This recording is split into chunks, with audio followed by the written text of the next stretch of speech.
लोकतन्त्र कस्तो हुन्छ एकछिन बाहिर हेरौँ। बेलायत, नेपाल जस्तै वेस्टमिन्स्टर प्रणाली, त्यहाँ प्रधानमन्त्री बन्न चाहनेहरू चुनाव अघि एउटै मञ्चमा उभिएर देशको भविष्यबारे खुला रूपले बहस गर्छन्, लाइभ प्रत्यक्ष जनताकै अगाडि। किनकि नेतृत्व लिन्छु भन्ने प्रश्नसँग डराउँदैन। हाम्रो सभ्यताले पनि भन्छ, बाधे जायते तत्त्वबोध, विचारको टकरावबाटै सत्य निस्किन्छ। भावी नेतृत्वको दृष्टि के हो, आजसम्म अनुत्तरित प्रश्नको जवाफ के हो, यो माग्नु नागरिकको अधिकार हो, लोकतन्त्रको सुन्दरता हो। तर आज के हुँदैछ?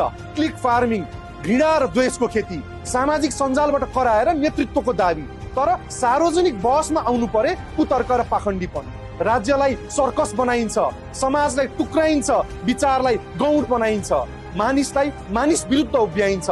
अन्ततः आफ्नै इगो सन्तुष्ट पार्न देशलाई डहुमा राखिन्छ। याद राखौं, जो बहसबाट भाग्छ ऊ नेतृत्वको लागि योग्य हुँदैन।